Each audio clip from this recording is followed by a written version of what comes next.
Il était une fois, dans une vaste forêt baignée de soleil où les arbres étendaient leurs branches comme d'anciens gardiens et l'air vibrait des chants de créatures invisibles, vivait un lion d'une majesté sans pareille. Son pelage brillait comme de l'or poli sous la lumière tamisée du soleil, et son rugissement pouvait ébranler la terre même, faisant frémir le cœur de tous ceux qui l'entendaient. Il était le roi incontesté de la forêt, craint et vénéré, chaque pas qu'il faisait étant un témoignage de sa puissance.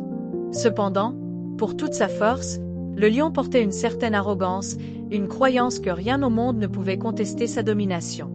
Dans cette même forêt, vivait une petite souris, pas plus grande qu'un caillou, avec un pelage aussi doux qu'un murmure et des yeux qui brillaient d'une curiosité silencieuse. Elle se faufilait à travers les broussailles, son monde étant un labyrinthe de brins d'herbe géants et de feuilles tombées, toujours prudente, toujours alerte. La souris était timide par nature, se faufilant d'ombre en ombre, mais sous son petit corps battait un cœur assez brave pour affronter l'inconnu. L'encounter inattendu. Un après-midi paresseux, alors que le lion était étendu à l'ombre d'un grand acacia, le ventre plein d'une chasse récente, la souris se retrouva dans une situation des plus malheureuses. À la recherche de miettes, elle s'approcha trop près du géant endormi, sans avertissement, trébucha sur sa massive patte. « Comment oses-tu troubler mon repos, créature insignifiante ?» gronda le lion, sa voix étant un faible grondement qui faisait trembler la terre. Le cœur de la souris battait comme un tambour, son petit corps tremblant de peur. Elle leva les yeux vers le regard féroce du lion, ses moustaches frémissant alors qu'elle cherchait le courage de parler. « S'il vous plaît, puissant lion, couinat-elle, sa voix à peine un souffle, épargne ma vie. Je ne voulais pas de mal. Laisse-moi partir, et je promets un jour, je te rendrai ta gentillesse. » Les yeux dorés du lion se rétrécirent, et un profond rire grondant échappa de sa gorge. « Toi, m'aider ?» se moqua-t-il, son rire résonnant à travers la forêt. « Que pourrait faire une créature aussi petite que toi pour moi, le roi de toutes les bêtes ?» Il leva légèrement sa patte, amusé par l'audace de la souris. « Mais très bien, petite.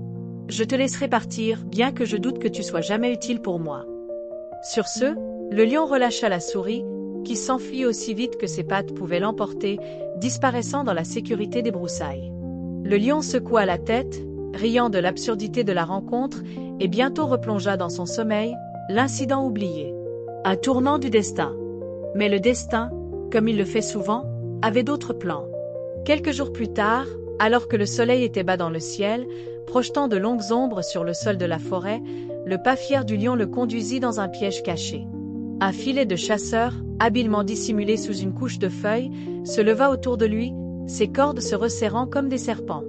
Le lion se débat et rugit, ses puissants muscles se tendant contre les liens, mais le filet tenait bon, l'entravant davantage à chaque mouvement désespéré.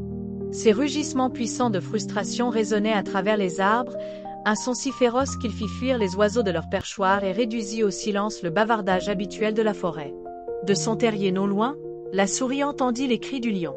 Ses oreilles se dressèrent, et bien que ses instincts lui conseillèrent de rester cachée, elle se souvint de la promesse qu'elle avait faite. Même le plus petit peut aider le plus grand, pensa-t-elle, et avec un mouvement déterminé de ses moustaches, elle se mit en route vers le son. Quand elle arriva, le spectacle du puissant lion, impuissant et enchevêtré, la remplit à la fois de pitié et de détermination. Les yeux du lion, autrefois si pleins de fierté, brillaient maintenant de désespoir. Il remarqua à peine la petite souris qui s'approchait, sa petite forme se faufilant entre les cordes. « N'aie pas peur, cher lion, » murmura la souris, sa voix ferme malgré le danger. « Je feuchte lieber. » Le courage de la souris. Le lion, épuisé et haletant, pouvait seulement regarder avec incrédulité alors que la souris s'attaquait à la tâche. Avec ses petites dents acérées, elle commença à ronger les épais cordes, mordant à travers un brin à la fois. C'était un travail fastidieux, chaque fibre dure et inflexible, mais la souris persévérait, sa détermination inébranlable. Le lion, pour toute sa force, ne pouvait que patienter, humilié par les efforts de la petite créature. Alors que la lune s'élevait haut dans le ciel, projetant une lueur argentée sur la forêt, la dernière corde se rompit.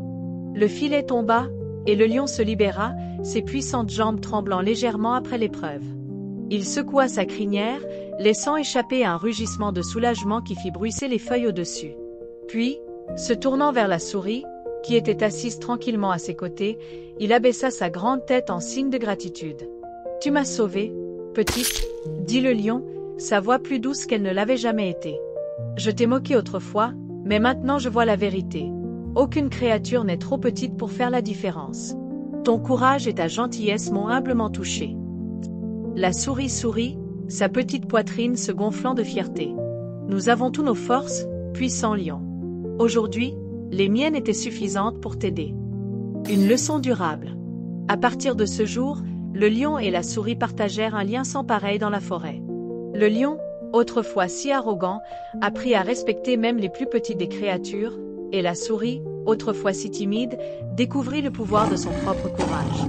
Leur histoire se répandit à travers la forêt, chuchotée par le vent et portée par les oiseaux, un rappel que la gentillesse et le courage se présentent sous toutes les tailles, et que même les plus puissants peuvent un jour avoir besoin de l'aide des plus faibles.